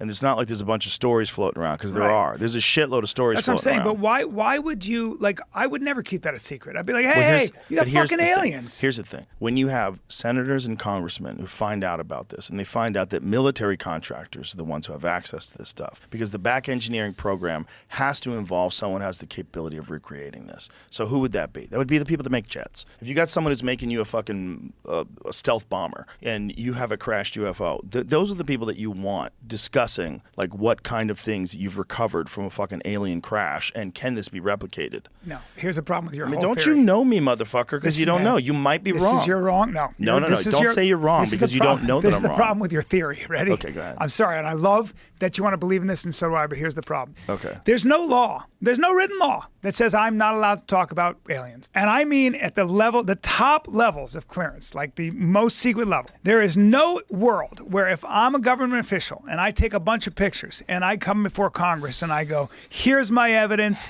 I'm blowing the whistle. There are real aliens. You don't think they would go after you for I'd never go to jail. Violating your top secret clearance? No, because it's not violating my top secret clearance. But it would be. Nope. Because I'd never go to jail for that. Because I'd be like, you're going to put me in jail for exposing what everybody wants to know? The whole world would be like, holy shit, you guys kept this a secret? But that's assuming that you have access to that material to extract there are enough people who from would. wherever the maybe not. Maybe those are the kind of people that wouldn't do that, Brian. Listen, you fucking communist. I don't like the way you think. I'm shredding your UFO theories. No, you're not. Listen, you think you are, but you're just using these establishment. You're allowed to talk points. about UFOs and you never get in trouble. You sound like your dad. Come on, man. First, tell me Andy Schultz will beat me up. You're a CIA I'll call my dad stooge, right now. And you're in here spreading propaganda to the faithful listeners. Listen to me. There are no aliens, and if there are, we'd know about it because it's if not there is, against you're going the to come law. back on dressed like a clown. Agreed? Agreed. That's my bets I'm making with everybody now. I'll dress up like a clown. Dress like a clown. I'll do it. And in another case, I saw it was a magpie, one of these birds known for how smart it is. There was a full, half-liter, plastic thing of water. It was just water, okay? A water bottle, and it was full. So the magpie goes over and sips out the water. Now the beak is only an inch and a half long, or an inch at most. So it goes in until it can't reach the water anymore. So what does it do? It goes off to the side, gets a rock, just the right size, drops it into the water bottle. It raises the level of the water. Thereby displacing water. Here it is. That is heavy. You've got the video. There it is. And so it comes and it goes back and gets another stone, drops it in, and every time it drops it in, the water level rises and it can drink more water. And it keeps doing this. That's pretty amazing. Okay? And so every time we study animals, they're smarter than we ever thought they were. So maybe for our own ego, we kept building ourselves up, saying how separate and distinct we are as humans in the animal kingdom, when maybe we're not as separate and distinct as we think we are. So now what's my broader point there about that I was making? I just distracted myself. Something about UFOs? Yeah, I know. I was trying to get back to UFOs on that. The fact that we have high-resolution cameras in our pocket and we take videos of things that are very unusual. Exactly. So here's video of a magpie doing Bernoulli experiments on a water bottle. Who would have known that even happened, right? Right. Okay. You can't bring the bird into a lab and maybe you could, but I don't know that anyone did. All right. Here's my point. In the 1960s and 70s, there were many, many reports of alien abductions. People said, the aliens came to me and they brought me in and then they released me. Do you have any footage? No, they took my camera. Or no, they zapped my film and now there's no image on the film. But there were countless stories. Well, now you can stream live from your camera anything that's going on in front of you. So if the aliens come and they want to abduct you, stream it. That would be instantly viral. Oh my gosh. The stuff that goes viral is much less than that. A kitten that jumps to the table and falls, that goes viral? You don't think a video footage of an alien is not going to go viral instantly? But there's none. So I'm just saying, I'm thinking if we were being visited, somebody would have some good footage. If we were being visited, I'm thinking maybe Google satellite images would catch spaceships that are not airplanes moving on our surface. If we were being visited, I'm thinking we'd have something better than fuzzy monochromatic video of objects that apparently reveal themselves only to Navy pilots, right? So one of the reasons is most of these sightings actually occur far offshore in the ocean. And the speculation is this is one of the ways, no, obviously I'm going to put my tinfoil hat on nice and tight. Do your thing. This is one of the ways that they monitor us. The best way to do it is to do it where they hold their base where no one is around, which is the ocean. No, that's not true. They go in the ocean, they pop up, and they fly out. It's not true. What do you mean it's not true? It's not true. Yeah, nobody lives on the ocean. Yes, that's correct. In the ocean. But have you it lives down undersea. This is what the speculation Oh, okay. is. It lives down That's undersea. why these transmedium devices have been these transmedium crafts have been observed. If you are sure we are being visited by I'm aliens not sure. and you don't actually have really good evidence, then you have to say that. Sure. Well, you know that. You have to say that. You have to say this is really happening and they're observing us and they're concealing themselves in this particular way. You have to say that. And so Right. that's your way to maintain your your alien belief system by saying that. And I don't have a problem with it. Go get him. Mm-hmm. Go get him. But all of what has been put forth as evidence for aliens, to me, is insufficient evidence to excite my interest, my research interest in devoting time to finding it out. But it definitely has excited other people. I have not stopped them. I am not saying defund the military program on UAPs, which of course is just updated UFO. Right? I know they like to say that now because there's like a stigma to UFO. Yeah, I know. That's just that's a really transparent, sneaky way of doing No, it. it's not even sneaky. It's actually, I think it's embarrassing. It's like maybe if we call them UAPs, people take them seriously. People will take them seriously. No, it's just. I'm of the belief that they're probably akin to what we did on Mars. I don't think there's aliens in them. I have a feeling that these things are probes. And I feel like if you just think about biological entities flying through the universe, like why do that? Right. When you have sophisticated technology that's good enough right now from our like relatively primitive in consideration of what we think is possible a million years from now, right? Mm-hmm. But we can send that Mars rover around. We have a helicopter on Mars. Mm-hmm. I mean, there's multiple satellites flying through the universe right now taking images. We can do all that. Yeah, but why our would we probes are not targeting the Martian military fighter pilots. because there's no Martian military. But if there were, we They're certainly just would. sitting out in the open. Right, but if we had something like, are you familiar with one of the most famous cases was a case with Commander David Fravor of the Navy, who encountered with one or two other jets off of the Nimitz. They encountered this thing that was shaped like a Tic Tac. Yeah. Mm-hmm. You know the story. Everybody knows this, yeah. This story. It went from, they tracked it going from 80,000 feet above sea level to 50 in less than a second. They have no idea how it moved. There's no visible propulsion system. Mm-hmm. It was blocking their radar. It was actively blocking tracking. This is what their sensors told them. Exactly. Just be clear about that. And then you're stating information as though it is facts. I'm stating information as Commander Fravor I don't care. related. That doesn't matter. He's human, Right. and we're all human here. But I as understand a what you're scientist, when you're presenting information, you don't say this thing was at 80,000 feet and it dropped to zero to sea level in 1 second or whatever it was the measure.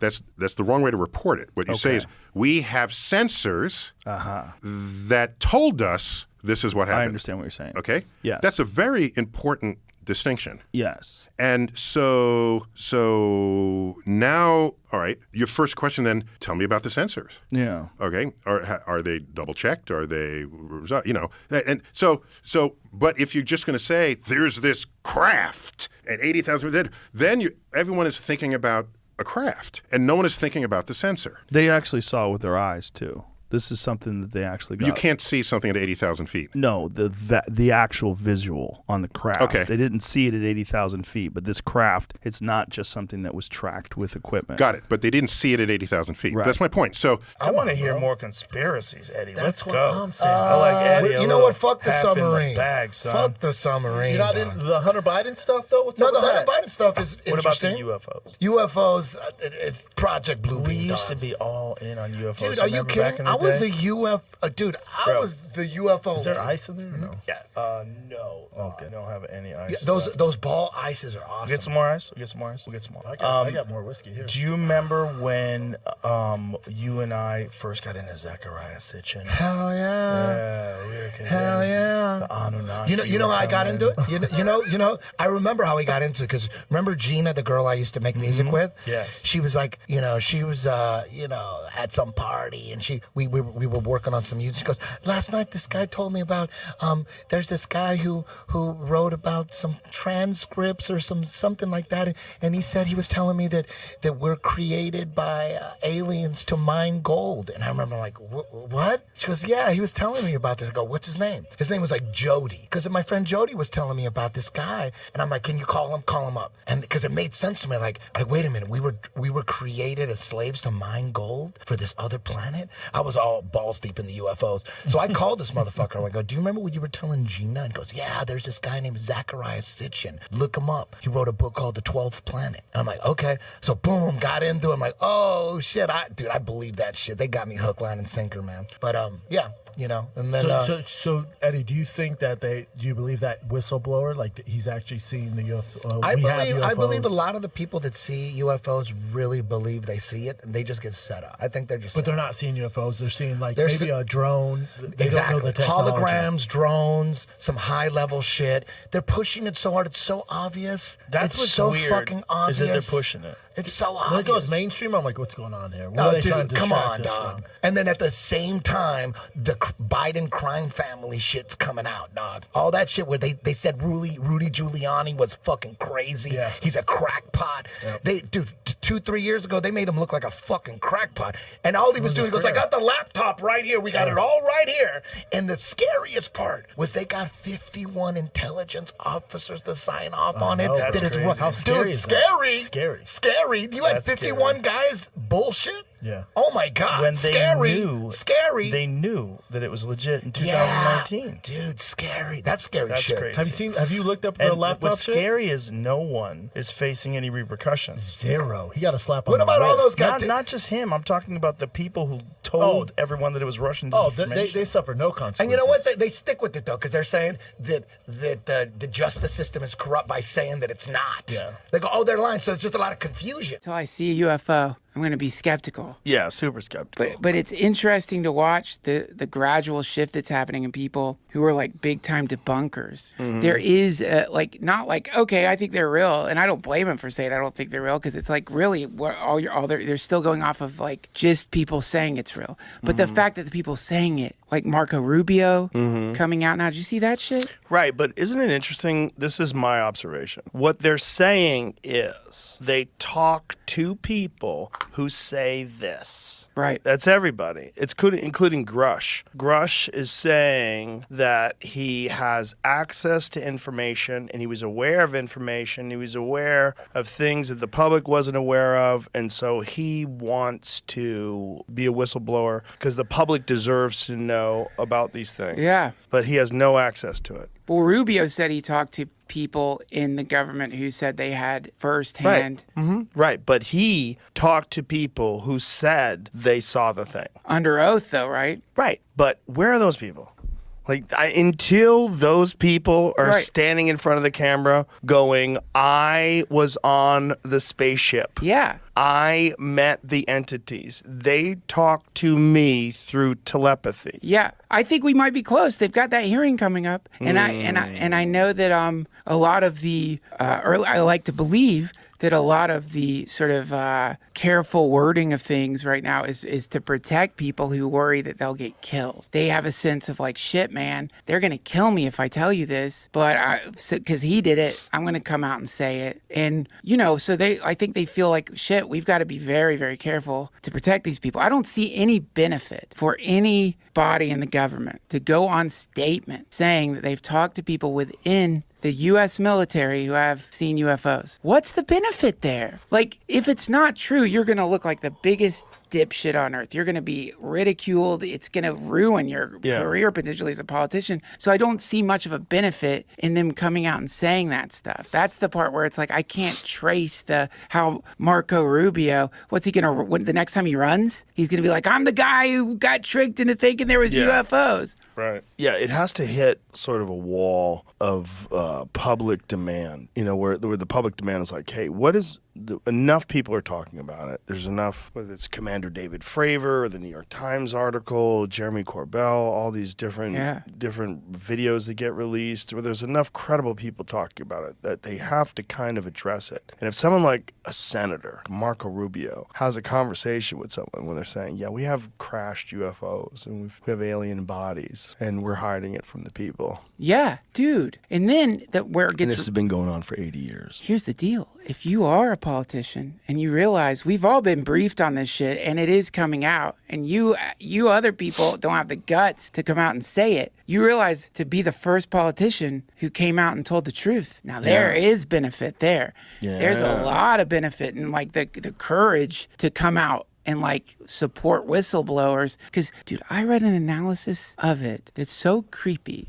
because it points out that U.S. taxpayer money is being allocated to, if it's true, I'm saying, our taxpayer money is getting allocated to some organizations that are outside the control of the U.S. government. This is, and has been doing it for 50, 60 years. This is unconstitutional. Like, you can't do that. Like, what does that mean? That means that there is a second power structure within the government, of truly like a secret something, and that is like, we're paying for it, and if you're benefiting from the technology, if you're selling the technology to private contractors and making money off of it, that's supposed to be for us, free energy, whatever it may be. So that is where it's sinister is. Well, also imagine if you're the government. Imagine if you're, let's say, the Air Force, and you have control over some vehicle from another planet, where you have. If the airport wants jets, they don't make them. They hire someone to make them. They have a military contractor that has all the engineers and all the expertise, and they hire, all these people that actually make jets. Right? They need a jet, they buy a jet. So if they acquire a spaceship, they're not going to hold on to it themselves. They don't have the people to fuck with this thing. They're going to bring it to the people that make those things. They go, hey, you guys make the stealth bomber. Tell me what the fuck this is. Tell me what the fuck this is. Yeah, man. And can we make one? And if we can't make one, can we figure out how it runs? Yeah, at least tell us how it runs. Do you have any idea? I heard that, like, Jeremy was on my podcast, was talking about how it's apparently, I'm sorry, Jeremy, if I'm misquoting you. This is from me. Obviously, so forgive me if there's a error in the way I'm saying it, but it's compartmentalized. Yeah. So some of the reverse engineering people theoretically don't even know that they're looking at wreckage. Yes, that's what Bob Lazar said on my podcast. He said part of the problem is, like, science can't exist in a vacuum. Science is collaborative, and the metallurgy guys weren't talking to the propulsion guys. Nobody talked to anybody. You had an area where you're allowed to go and look at the vehicle, and you were with your other teammate, and everybody reported on everything that was said and done. And and it was too limited for them to ever really figure out, in his belief at that time. So we're talking about 1989. If what he's saying is true, what he was saying was that they were bringing him to this area, and he couldn't tell his wife, he couldn't tell anybody where he was going, and they were flying him to Area S4, where they had this UFO. They didn't have just one, they had multiple ones. And this sort of aligns with what Grush was saying, because I think what Grush was saying is there's 12 of them. They have 12, which is like, 12. Like, for real? Or are you guys sending money to Ukraine you don't want me to know about, so you're showing me this? Like, that sounds so crazy. Yeah, I don't buy the distraction theory, because it's like, man, the U.S. government's been doing weird shit with money. Oh, but here's a distraction. What if this is just an advanced drone program, and what the U.S. government is doing with this advanced drone program to obscure it, they just start releasing UFO stuff and having whistleblowers come out that are actually intelligence agents, and they come out and start talking about bullshit. Jackie Gleason supposedly had an encounter with Nixon. That Nixon and Gleason were buddies, and they were drinking. Really? And I did not know it's this. a famous story that's disputed, but apparently. Let's go with it, though. Let's go with it. Gleason apparently had said that Jackie Gleason and him were drinking, and Nixon was like, "You want to see a fucking UFO?" No way. Yeah, and he flew him to see wreckage, and they had frozen biological entities, and they got a chance to see these things that they had frozen. What? Yeah. What? Yeah. So that must have been like early 70s at some point. Something like that. And That's Jackie Gleason crazy. wound up having a house built in the shape of a UFO afterwards. No Yeah, way. that was for sale as recently as, I think, like a decade ago. See if you can find Where? that house. In LA or something? No, it's in upstate New York. But the house looks like a fucking UFO. No he had a UFO house built. Yeah, Jackie Gleason apparently was obsessed with UFOs after the fact. No. So this What? is yeah. Jackie that looks Gleason's like a UFO cabin. inspired upstate New York spaceship house. No way. Yeah. That was Does his that look like, and that picture makes it look bigger. Okay, that's serious. Yeah, oh, it's wow. a fucking. That's beautiful. Oh, that's two different buildings? Oh. Oh, he has more the first than one one's like of them? the guest house. Oh, I see. Small building. Yeah, look at that. That's the fucking guest house. thing. The other one. Wild. That's amazing. Yeah. So Jackie Gleason became a UFO freak. Man, I'm gonna do that after this. That's a pretty cool looking house. Yeah, it's pretty dope. Yeah. Oh my god, wow, I wish it look was. at that. I wonder if it's still for sale. That's Entrance amazing. to the mothership. Woo! I'm gonna talk to my wife about this when I get Yeah. home. This is serious right here. Well, now you have this SIG Spear. So there's a lot of UFO stuff on this SIG Spear. So maybe this should be reserved for taking out the aliens when they come. I don't want to take them out. Well, if they attack you. Listen, I don't think they're going to attack. attack. If they attack. If they do attack, I think they could render you useless almost instantaneously. But them too. They're kind of like, why wouldn't they just sit back and watch? I think they're going to pass right by. If I had to guess, I mean, just the wildest of speculations, I would guess that every civilization reaches a point of technological proficiency when they're also dealing with these territorial warring tribes where they have the ability to literally destroy the earth.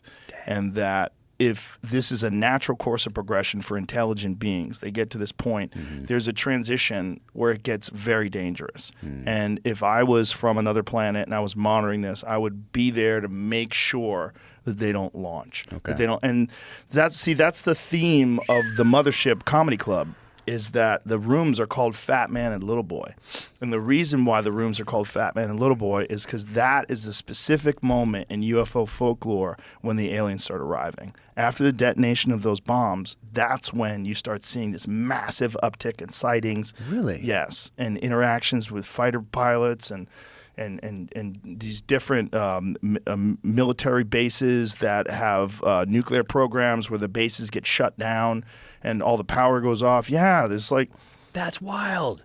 Yeah, it's heavy stuff because if you think that they are watching, that would make the most sense. That they see that we have nuclear power, we have the ability to blow ourselves up, and we detonate two bombs, and then they're like, okay, let's go monitor these assholes. Let's go make sure that they don't do anything that's going to affect the rest of the only universe. One country right now has them. Let's fucking specifically concentrate on them. And then they have sightings in the Soviet Union when the Soviet Union has the capabilities. And yeah, there's a ton of documented sightings and these encounters that happen. And then so beforehand, there's not really anything. Very little. Very little. Very well. I'm sure they've probably been visiting us. If they do visit us, I would imagine they've been visiting us forever. Like, look, they've got engines. Look, they've got guns. Look, they've got this. You know, it'd be fascinating to watch. Like, look at these territorial apes with nuclear weapons. Like, it's the time to watch. Right now, they're probably just sitting back, popping that popcorn and being like, oh, man, well, it's getting interesting now. We're getting closer and closer to our fucking inevitable demise. Like, that's when the sightings are ramped up to the point where the Pentagon has to start talking about it. And they are. Yes. In front of Congress. Yes. I mean, that's wild. Yeah. But no one pays attention. No one pays attention. It's like, let's go back to, TikTok and Instagram. Well, I mean, they kind of pay attention, but it's not, there's nothing that you could fucking put your fork into. Right. You know, it's like, what is it? You know, like, why are they telling us about this? That's also, there's a lot of cynicism when it comes to like, why is the government telling us about UFOs? Like a distraction, you mean? But what is it? Like, what are they telling us because they really have this information and they want to slowly leak it out because this is an inevitable contact moment and they want to prepare civilization? Or is it just horseshit? Is it just they're distracting us and this is how they, institute this drone program where they have this, anti-gravity device and they can move at insane rates of speed? I don't know. I mean, it's just guesswork. That's crazy. Yeah. That's crazy. You get to hear directly from these guys who've actually seen it, experienced it. Yeah. Hang out and talk with them for a little bit. I've talked to quite a few now. Quite a few that have seen these things and had these experiences. But the Bob Lazar one is uniquely compelling. All right. Uniquely compelling because Bob is without a doubt a brilliant guy. All right. And he was a legitimate propulsions expert who it's been proven he worked at Los Alamos Labs and they tried to hide that. They tried to lie about that and say that he wasn't, but he's on the employee roster. He has an intimate knowledge of the facilities. They took him, George Knapp took him on a tour of Los Alamos. He knew where everything was. He knew the people there. They knew him. Wow. Yeah, it's wild shit, man, because if he's telling the truth, he says there's not one that they've recovered, but multiple, and that one of them they think is really old, and they got it from an archaeological dig. They think that they recovered this thing in the ground. That's movie stuff. I mean, you see that in Yeah. movies, and we all watch it in movies and think it's science fiction, but there's a lot of science fiction that has come to fruition, from Yeah. submarines to going to the moon to also space travel in general, flight, just Yeah. flying. Sure, all of whatever. it. Every And we're just like, Buck Rogers. no big deal. Just to give you an example, in my book, I talk about Winston Churchill. Winston Churchill in 1939 wrote an essay about the fact that there could be life on other planets, around other stars, and that we should search for it. Now, he didn't have a chance to publish it because he became prime minister and then had to fight the Second World War against the Nazi regime. So much money was wasted in that war. If that money was allocated to the search for extraterrestrial life, the way that Churchill envisioned it before the war, we might have known the answer by now. And what I'm saying is, this is just an example for how non-intelligent we are. We are not working together towards a better future. We're fighting each other, and that's the answer to your question, that we might not live very long. But you're saying this as you work at Harvard and as you're writing books on extraterrestrial objects. Right. I don't necessarily agree with you. I think there are massive problems with people, but I think we are far better than the human beings that lived 2,000 years ago in that regard. And I think that we will probably be looking back on this day and age and mocking how stupid we are when we are more advanced 2,000 years I from really today. hope so, and that's what I'm trying to... I think we're moving in that direction. Well, that's what I'm trying to promote, but I'm not necessarily I think as our optimistic cake- as you are. I think our cake is still in the oven. Let's That's what hope I so. think. That's what I really want that future. But, I'm doing my best, but you can see from the pushback, yes, to which I don't have access because I'm not, I don't have an account on the social media. Congratulations again for that. I think that's, I think we're moving, I think there's conflict, but I think for whatever reason, the way human beings operate, we oftentimes need conflict in order to make improvements. Right. We need a yin and a yang. We need a give and a pull. If we don't have that, we get complacent. Why get can't we understand the best path forward without, it's just like using a GPS system and it says recalculating. Yes. Every time we have a crisis, recalculating. So we recalculate our next move based on all the mistakes we've made. Why can't we be smart in the first place? I think we have biological limitations that are based on our ancestry. And our Yes, ancestry is I agree filled with with tribalism I and agree with chaos, and we're primates. I mean, that's agree with part of the problem. And I think that our issue with racism is the same issue that we have when we have religious discrimination or cultural discrimination. It's tribalism. I agree. And we are, it's wired into our DNA. Now, my problem is, why couldn't science, given that, there are billions of Earth-Sun systems within just the Milky Way galaxy, and then 1 trillion galaxies like the Milky Way in the observable volume of the universe.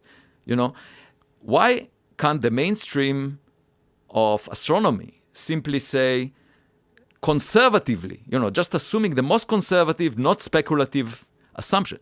Conservatively, we are at the middle of the road, kind of life. It's very likely that we're not unique and special. And let's just look for evidence, search for it. Why should there be a taboo on discussing this subject? That makes no sense. For example, astronomers are now contemplating new telescopes of the future that will cost billions of dollars to taxpayers, okay?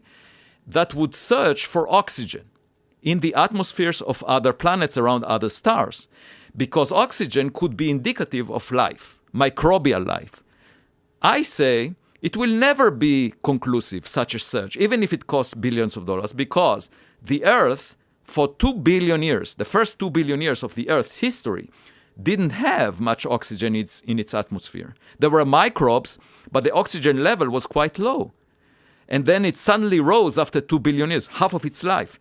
So not finding oxygen doesn't mean there is no life. And then if you find oxygen, it can be produced by many natural processes like breaking water molecules or other things. So it will never be conclusive. How can you make a conclusive statement if you find industrial pollution in the same atmosphere? You just search for CFCs. These are the molecules produced by refrigerating systems, by industries.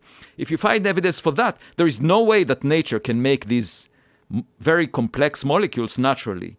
So I say to the mainstream of astronomy, use the same instruments and motivate them by this question of can we detect industrial pollution? And I wrote a paper about it. And the thing is, the public is extremely interested in this question. And the public funds science. So how can the scientific community shy away from a question that it can address with existing technology, when the public is very interested in that? How can there be a taboo on this question? That's the thing that really puzzles me. Now, I wasn't working in this area until the last 5 years or so. I was working in studying black holes, studying the universe, and I came across a number of ideas that led me into this rabbit hole, into this subject. Now I'm about to publish this book at a popular level, but also a textbook 6 months later that describes all the science that we have related to the search for life outside Earth, far from Earth. And I'm just amazed that it's not part of the mainstream. It's really surprising to me, and I think it's inappropriate because you look at physics, theoretical physics, there are lots of speculative ideas in it. Like people talk about extra dimensions, the multiverse, supersymmetry, superstring theory. All of these have no evidence to their credit. There is no experimental test, not even thought about, like in the next decade, the next 2 decades. But these ideas are part of the mainstream. So you see physicists giving each other awards and doing intellectual gymnastics, just demonstrating that they're smart. And to me, that's an unhealthy situation in physics. You can do it in mathematics where it's completely detached from any application to reality. But in physics, we are supposed to describe reality. And yet you have these intellectual... So it's as if the physics community, some parts of it, decided that the most important task is to demonstrate that you're smart. And that is really strange to me because, we're supposed to understand nature, not show that we are smart. There was a WikiLeaks that was just released today about NASA knowing about aliens. Really? Yes! Bollocks. Come on, go. Pull it up, Jamie. NASA knows about aliens. They have information. WikiLeaks knows, and they're going to spill the beans. I tell you, when it comes out tomorrow that it really is true, and then there's like an alien ambassador on the White House lawn or something, you're going to be like, oh, okay, I was, you're going to feel like a prat, aren't you? Oh, it's anonymous. I thought it was WikiLeaks. Oh, anonymous, wow. much more likely to be pranksters. Yeah, much more likely. That's very generous of them.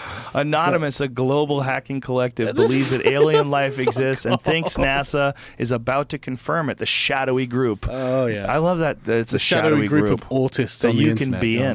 You could join. Oh, how do you know I'm not? I'm in too. Exactly. In a 12.5-minute video published in an unofficial YouTube channel on Tuesday, the video centers Very around credible. recent findings by the American Space Organization, including the discovery of 219 new planet candidates, 10 of which present similar conditions to Earth, by NASA's Kepler Space Telescope team in June, as well as comments made by a senior NASA official. But here's the real thing, right? Yeah. You believe, and I believe as well, that it's entirely possible that some life exists somewhere in the infinite universe. I can't believe it doesn't. Of course, we're on the same page. Yeah. Why are we so skeptical about it visiting us? Because it's very difficult to visit us. Right, but if it's like way more advanced than us, shouldn't it be able to figure it out just like we could figure out how to get a probe to Jupiter? But then, why can't it figure out how to visit us?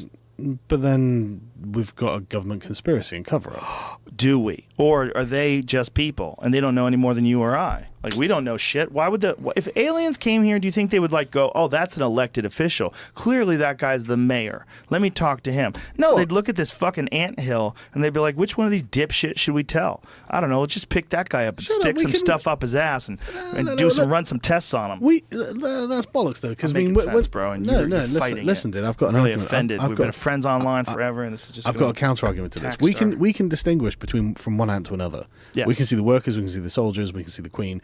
They can tell. They would surely be smart enough to say, but this the is the mayor, this is soldiers and the president. queen are physically shaped different. So They're different things. Like this big one makes all the babies. Yeah, but the it's aliens- pretty obvious that a queen bee, she has a giant stinger that doesn't detach, and she goes and kills all the baby bees. Why That can't- why bitch is can't trying to aliens kill the speak women. English? Why can't they speak English? They probably can. Yeah, so But if they say probably Mr. would- President, they'll be like, okay, what does that mean? But we have to think that if something is alien, that it could be so alien that all of our concepts of culture are so bizarre that there's no context for it to relate. Then how can they understand our language? They just know what we're saying. Right. They but know what we're yeah, saying but based hang on the on, fact that stop. it's fairly simple. No. If they can understand our language, then they must have relatable or similar concepts in their own language. Not necessarily. To be able to translate Not into. necessarily. Then they can't understand our language. That's not necessarily true. That's putting them into a limitation that we currently have. Like we understand dolphin language, but we know they have a language. Yeah, but we can appreciate that dolphins probably have a concept for eating. Right. And so, like, if the dolphins, I don't know what dolphin language. Yeah, is but like. we're So this is talking just about totally culture off, in terms of like who's the queen, who's the mayor. like the hierarchical. They'll have like an alpha dolphin, and people, the dolphins will have some cliques that mean the person in charge. I mean, they must have some concept of hierarchy because they have a concept of hierarchy. You can see them operate under a concept of hierarchy. But So if that we could don't really understand dolphin language. Well, no, but I mean, we can surely pick out like the concepts themselves. I mean, they must understand the concept of a leader, or they just can't understand the concept of a leader. I don't think it is widely understood what dolphins are saying.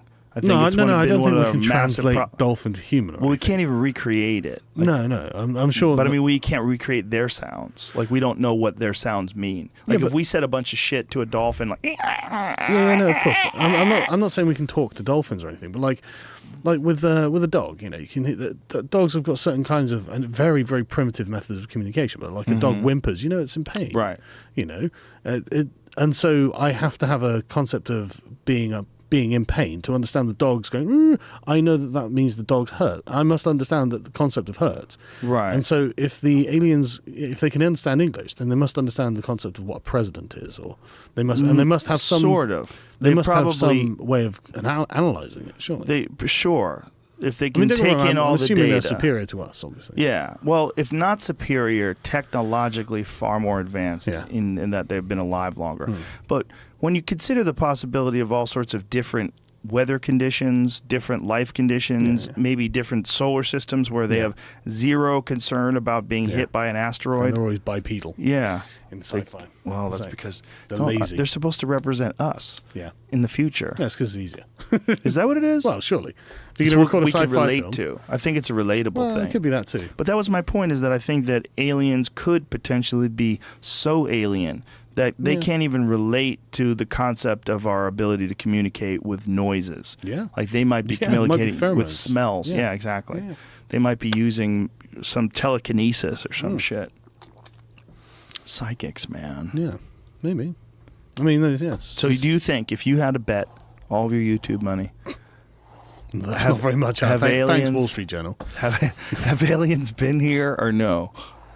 I would probably bet no. No? Yeah, I'm a bit of a skeptic. I would need... Dude. I mean, all of the ancient alien stuff is total horseshit. 50 years ago. Yeah. Yeah, there you go. Like, look at that thing. Yeah. If you'd be like, they're coming. Oh, my God, they're coming. But if you can imagine that was 40 or 50 years ago, 40 or 50 years of advancement, like who knows what they're doing now. Yep, exactly. And if I was going to cover it up, I would just start talking about aliens. It's the best way to do it. Don't you think? It's a crowd pleaser. Do you have an opinion on that, or is this something that you find ridiculous until there's like real data? I like living in a world where there are unknowns. I like there being some mystery. So I like how far do you go? You go Bigfoot? I don't know. I just I'm not even saying I need to have a point of view on them. It's more just by the way, there is a UFO right behind you. Yeah. You probably know all about that. I'm obsessed with UFOs. Lifting somebody right up into the air. Look, there's one on the desk. That's the model of the Bob Lazar craft that he worked on supposedly at Area 51. There we go. Looks familiar.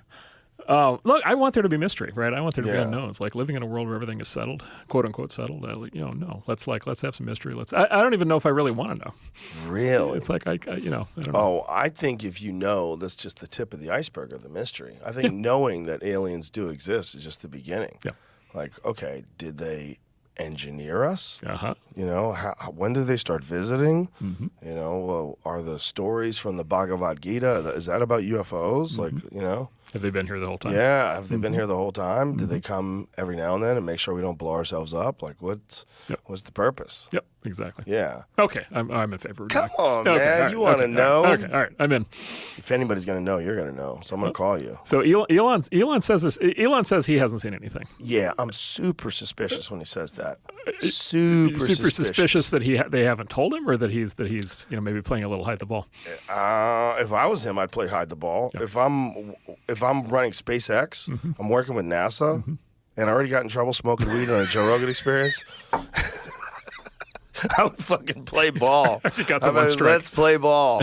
Aliens, I have no evidence. No idea. They sure are subtle. Yep. That's what he says. They sure are subtle. It depends on who you are. If you're one of those people that's seen those things, if you're like Commander David Fravor, or if you're Ryan Graves, you know the Ryan Graves story? No. The fighter pilot, and they upgraded their equipment in 2014, and all of a sudden, because of the new capabilities of their equipment, they were able to see these objects at a far distance that were moving at insane rates of speed, that were hovering dead still at 120 knot winds, and no visible means of propulsion. They don't know what the fuck they're doing, and they were encountering them like every couple of weeks. And then there was some pilots were encountering them with eyewitness accounts. They say there's video footage of it, but of course nobody can get a hold of that. It's like the whole thing is very strange. Okay, so here's something. So the a lot of people worried about AI are like, we need to shut it down before it like causes problems. Before it, like wake up the demon, cause an issue, get something on Earth that hates us and wants to kill us. Arguably the thing we should have shut down from the very beginning was radio. Radio. Right, because we've been like broadcasting radio waves for the last 120 years, and the radio waves don't stop once they leave Earth's atmosphere. They keep going. And so we now have radio waves of human activity that have radiated out 120 light years. Is that bad? Well, depends. Are there hostile aliens within 120 light years? And so but maybe that was the original sin. And then of course television, made that problem much worse. Right. We would have to think of like a hostile, militaristic empire that took over a whole planet and then started exploring the solar system. Not one that we like to think of aliens as being evolved, hyper intelligent, beyond ego and war. They've bypassed all that, and now they're into science and exploration. And well, here's the question though: is like, would aliens have a sense of humor, right? Would they like be able to differentiate between truth and fiction, right? And so, like for example, suppose they're sitting in their advanced alien base on Gemini 9 or whatever, and they're receiving 30 years, 20 years after the fact episodes of Fear Factor, right? And they think that you're actually like torturing people, and they figure that in order to preserve the human rights of humanity, they need to invade as a consequence of your show and take over and protect us. That doesn't make any sense. Well, but if they don't have a sense of humor, if they don't know if they don't have a sense of humor, they can clearly see that these people are in a contest. Why would they even have a concept of a contest? I mean, how silly is that? A serious species. It's competition. Wouldn't do such things. But a serious species started out as a dumb species. No, unless they're magic. You're hoping that they understand these things. Yes. Because it would really suck to be the guy whose TV show caused the invasion. Right? If there's anything, it would be American Gladiators. Oh, okay, all right. That would be the start of it. It'd be like this species is so warlike they can't stop. No, what would be like the start? What would be the one thing that would be like, that's enough? It would have to be news. It would have to be war. I mean, that would be, forget about Fear Factor. Yep. We're broadcasting, the images of the Vietnam War. Yeah, or maybe they saw movies about alien invasions and they thought we'd been invaded by other aliens. Right. Yeah, like what if Mars attacks is the first things they get. Exactly. So you like having the mystery of the idea out there. Like it's fun for you. I don't want ever. We need adventure, right? If someone came to you, someone from on high, and said, "Listen, we have to promise you to secrecy, but we want to show you some things because I think it's pertinent to some of the things you're working on." I'm in. Yeah. Me too. I'm gonna drop my. Me too. I'm not telling nobody. I'll come in here and be just like Elon. Yep. Exactly. Oh, they're sure all subtle. Yep. Mm-hmm. Yeah. Yep. It's just too interesting to know. Yep. But I think eventually I'd tell. Yep. I think I'd feel terrible. Yep. I'd feel a responsibility. Yep. Yeah. Someday. Well, that's what some of these guys are saying. Like Grush, he's saying that once he found out about the program, he felt like he had a responsibility. Like if they really have a crashed UFO retrieval program, like what why don't you tell people? Like, you should not, like the military companies shouldn't be the ones that have access to this only. And the whoever is, determining that this is above top secret clearance and nobody can get a hold of it except for this very select few people, like, says who? This is something that involves the whole human race. Right. Like, I know if they do had something, I would imagine that it's of interest to national security that you develop this kind of technology before the competitors do. That clearly makes sense. So then what technologies came out of it in the last 50 years? Well, if you want to go full tinfoil hat, there's a lot of speculation that fiber optics were developed after a recovered crashed UFO. I mean, I'm sure it sounds silly because there's probably a real paper trail to the development of fiber optics. But if you, the real kooks believe that. There was actually a website, a computer company called American Computer Company. And it was a legitimate computer company. You would order a computer with whatever specifications you want, and they would build it for you. But they had a whole section of their website that was dedicated to crashed retrieval of UFOs and the development of various technologies. And they had like this tracing back to Bell Labs and why the military base was outside of Bell Labs when it was so far from New York City that it was really just about protecting the lab because they were working with these top secret materials that they had recovered from Roswell. Don't you think it'd be more